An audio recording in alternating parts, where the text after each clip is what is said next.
Y antes que nada le damos la bienvenida a nuestra compañera y amiga Aldi Aren. Buenas noches. Hola, buenas noches, amigues. ¿Cómo va? Bien. Me gusta mucho todo lo que hay hoy en este programa. ¡Qué grande!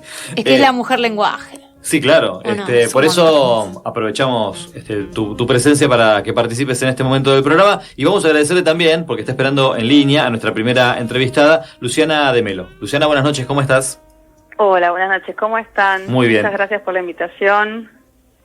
En realidad al revés, te agradecemos nosotros que te hayas sumado así en el comienzo de la semana, pero en un horario que por ahí ya es medio tardecito, para algunas cosas, para conversar, intentando profundizar sobre algunos temas. Nos parece a nosotros que sí es un buen momento. Y lo primero que queríamos proponerte era entrar en la temática del programa de hoy. Estamos hablando de lenguajes y pensábamos en que a veces, o por ejemplo, para abordar la idea de los lenguajes, ocuparse en el periodismo y también en la literatura, en ser escritora, puede ser una ventaja.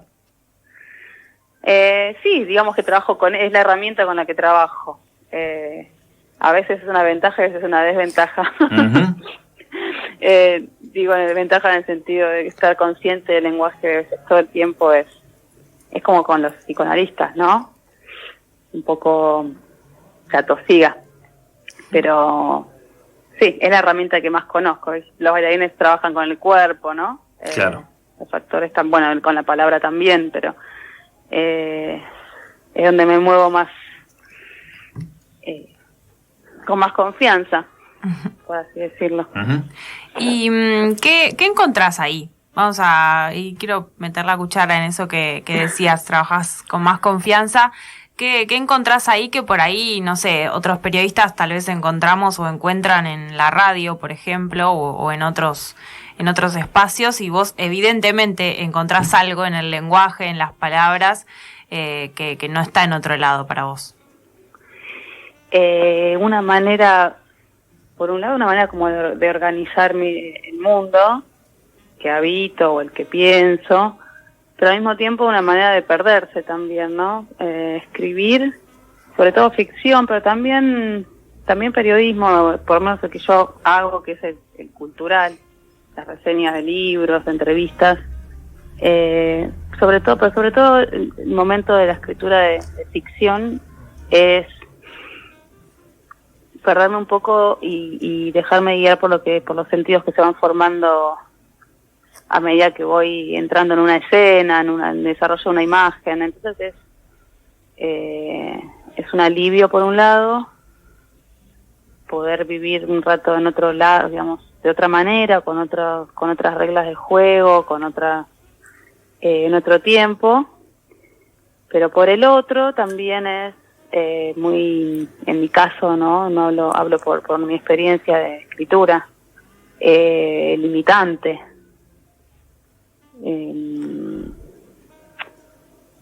No encontrar la mejor palabra, la mejor frase, la mejor forma de decir algo que me gustaría transmitir de lo que estoy viendo en el momento que voy escribiendo es muy frustrante. Así que estoy como en el pivote todo el tiempo de tratar de domar el lenguaje, porque por otro lado, justamente cuando lo que tenemos es una forma de desarrollar un texto a partir de una imagen, para contar esa imagen que es pura intuición o pura fuerza poética, hay que nombrarla, hay que ponerle palabras, hay que decirla. Y ahí es donde empieza el conflicto, ¿no? Uh-huh. Porque una vez que lo decís, ya estás asociándolo a una idea y la estás cerrando, por decir. No sé si se entiende lo que estoy diciendo, si me estoy metiendo en un tubo, pero nombrar es definir, es cerrar. El lenguaje es lo que nos hace sobrevivir a la experiencia, ¿verdad? Uh-huh. Es ponerle palabras a lo que nos pasa. Y lo mismo cuando lo escribimos, pero eso que estamos escribiendo, que estamos diciendo, no llega a ser la cosa en sí. Claro. Estamos eso. Estamos hablando con Luciana de Melo, escritora y periodista. Buenas noches, acá Andrea. Y recién Hola, hablabas Andrea, del lenguaje como una manera de organizar el mundo y también como una manera de perderse. Sin embargo, en vos misma habita la Luciana periodista, la Luciana escritora, y no en un esfuerzo porque sí de diferenciar estas dos formas de abordar el lenguaje, pero sí nos parece que son dos maneras distintas de abordarlo o de usarlo.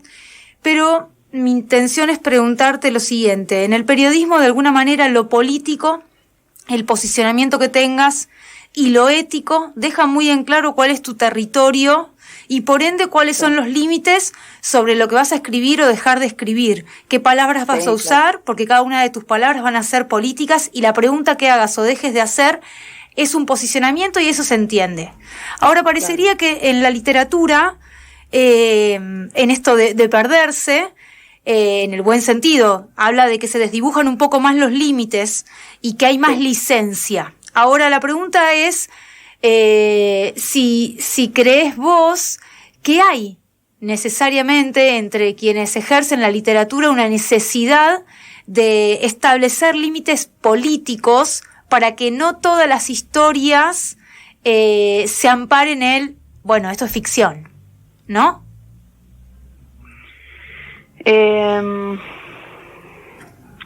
Está buena la pregunta porque me parece que estamos en un momento justamente en el que está muy en discusión la corrección política a la hora de la creación.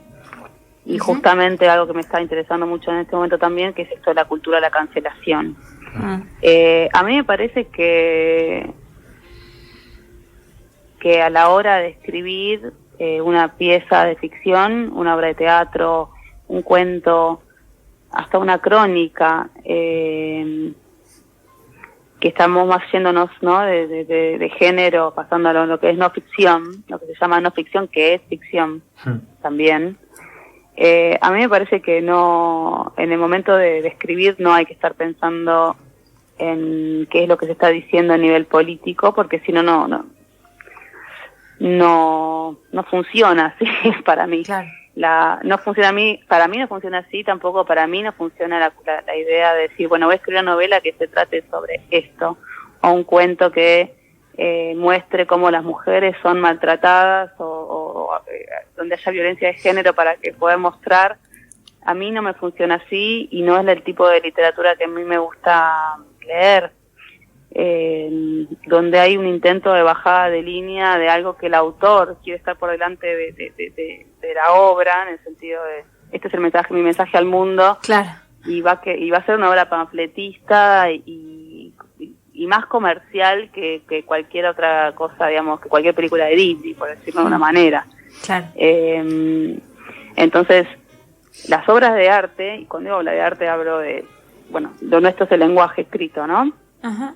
Pero reflejan o no, en general no reflejan siempre el espíritu de una época, el pensamiento de un escritor, las contradicciones, pero sobre todo lo que tiene que, para mí, lo que hay que indagar son esos lugares incómodos, llenos de fricción y de contradicción en el que todos habitamos, todos, todas, todes. Y eso sin un gran margen de libertad no se logra. A mí no me interesa para nada la literatura con intención. No es profunda, no escarba, no va hacia los lugares que a mí que me parece que son interesantes de indagar, que es la contradicción humana. Entonces, no creo que haya un límite. Lo que hay es buena o mala literatura. Está mal o bien escrito y esto tiene que ver un poco, porque puede haber autores y autoras que tengan una intención antes de sentarse a escribir y lo logren, pero no estoy de acuerdo con la limitación a priori. Después vendrá la lectura de lo que se hizo y la reflexión sobre eso que se hizo, pero anterior no, anterior me parece que no. Lo importante es indagar y y problematizar más que nada en los personajes. Cuando digo problematizar no es sobre los temas, sino cuando se construyen personajes complejos y situaciones complejas, es donde aparecen las cosas más ricas y que además más van a llegarle a los lectores, me parece. Es algo que vayamos a buscar en la literatura, lo que nosotros ya pensamos, ¿no? Que también hay muchos libros y hay mucha producción que está dirigida a un momento y a un tema en particular, y donde se va a buscar lo que se quiere escuchar para sentirse cómodo y tranquilo. Ajá. Para mí la literatura tiene que sacarnos del lugar tranquilo. Decís que desde la escritura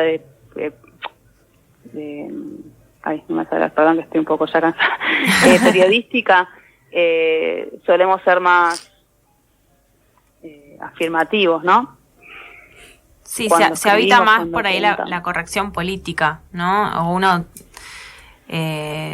por ahí la literatura permite ir para otro lado y estar un poco más, no sé si decir cubierto es la palabra, pero esa sensación de que es ficción y que es otro terreno, como esa separación necesaria, ¿no?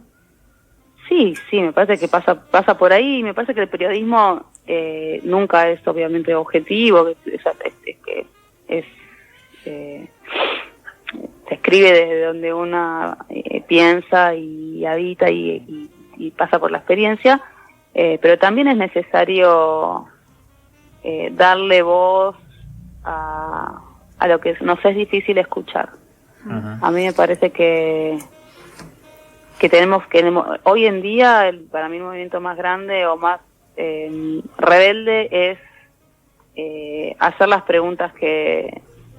pregunta a la gente que no nos gusta, tal cual, las preguntas más incómodas, porque si no vamos para ningún lado. Vamos sembrando adeptos por el camino, esas son las iglesias, ¿no? Eso es una iglesia.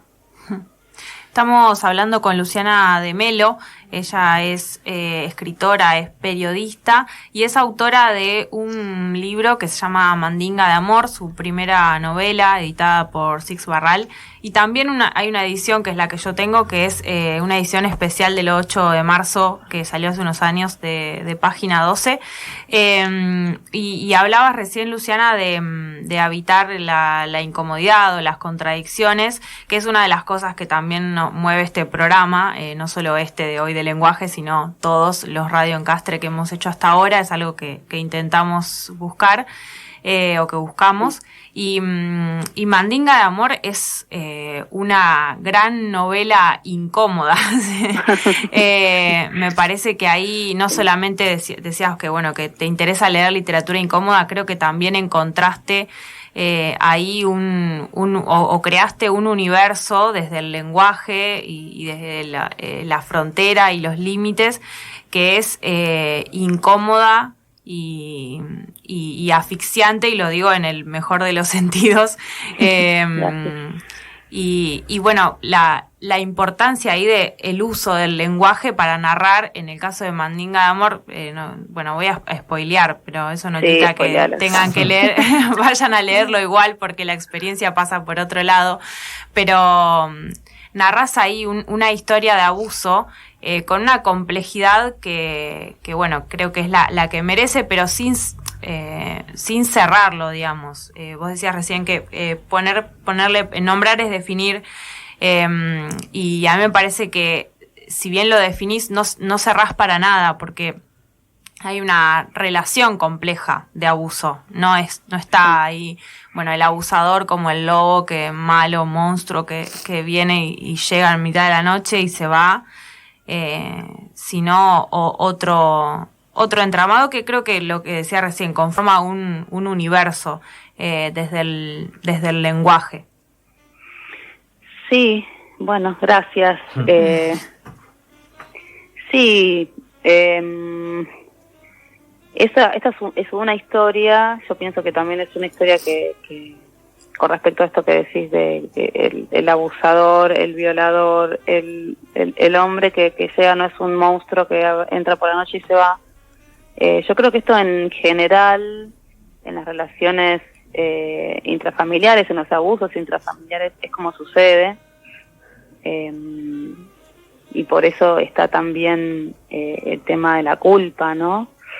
En el caso de la víctima, yo sí pienso como ciudadana, como Luciana de Melo, que hay una víctima y un victimario, pero que no se termina ahí, que el tema no se termina ahí, no es tan sencillo, y que alrededor de este tema hay un universo muy grande y además de abusos que no tienen solamente que ver con ese perpetrado, sino con una red familiar, ¿no? O una historia familiar de abusos. Uh-huh.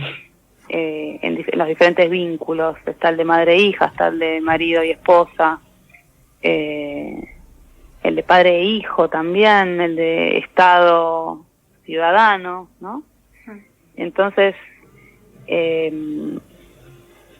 solemos, y está bien que así lo sea, pero bueno, ver en el abuso infantil, no tolerar por tabú el abuso infantil, y está muy bien, pero cancelamos justamente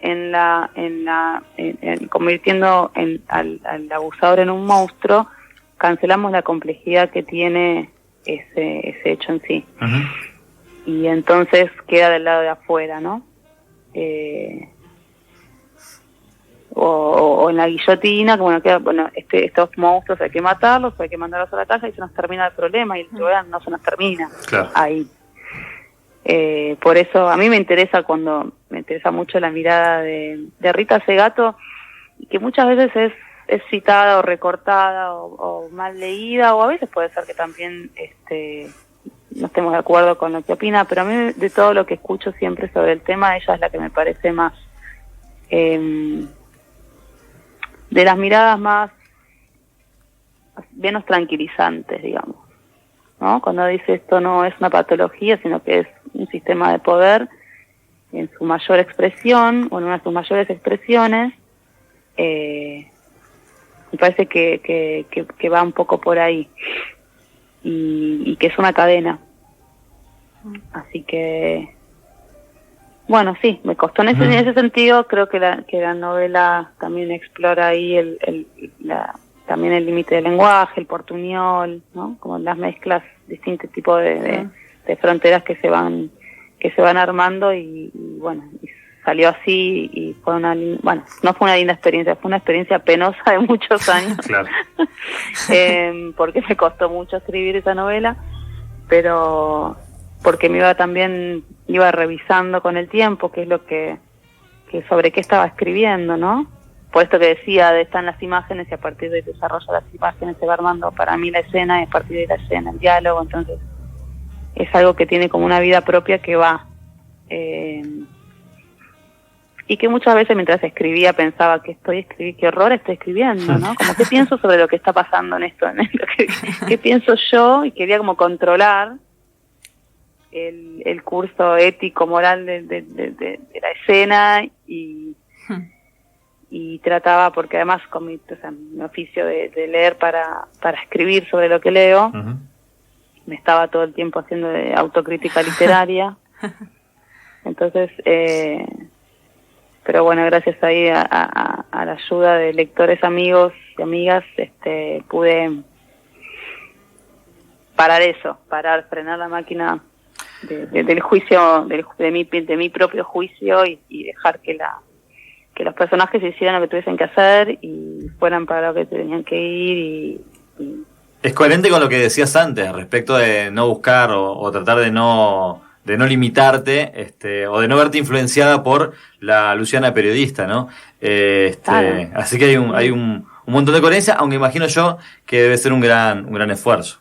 Luciana, saliendo ahí un poquito del terreno de la novela o de la literatura, vos en Página 12, bueno, que escribís hace muchos años, pueden leerla, a los oyentes les digo, vayan a leerla en Página 12, sobre reseñas culturales, literarias, y muchas veces escribís siempre creo yo, desde una perspectiva feminista, sobre personas trans, sobre la comunidad queer, sobre la comunidad afro, leí hace poquito, Sí. y pienso que estas son todas voces que fueron o que todavía son invisibilizadas.